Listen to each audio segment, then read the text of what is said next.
вниманието, което напоследък се обръща на темата с уличните дупки, не трябва да засенчва не по-леката тема с столичните тротоари.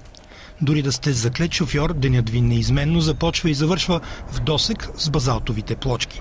Стотици хиляди столичани са принудени да прескачат препятствия, да внимават да не се изкълчат или да заобикалят кални участъци.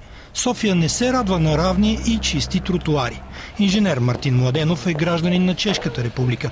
Пътува много, но града ни всеки път го притеснява с неугледните си тротоари.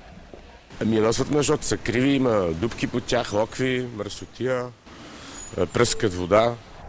Плочки от всякакъв вид и качество, сиви, бели, червени, цветни, постилат малките пространства, отделени за пешеходците в града ни.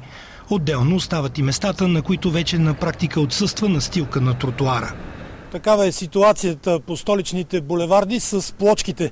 Не знам дали някъде другаде в Европа ще видите подобна картина. Липсва регулация за това как, къде и какви плочки трябва да се поставят, твърди общинският съветник Вили Лилков. За всеки обект и за всяка част от тротуара обикновено водеща е цената, а не вида на плочките. Кога нещата ще се променят? Това зависи от общината, но Мартин вече губи търпение. Плочките не са нещо безумно скъпо, както магистралите и някои други съоръжения, за които се оплакват тук хората, че няма пари, че са чиста проекция на културата на българина. Дали скоро ще научим и урока, че и отношението ни към тротуара е част от европейската ни идентичност?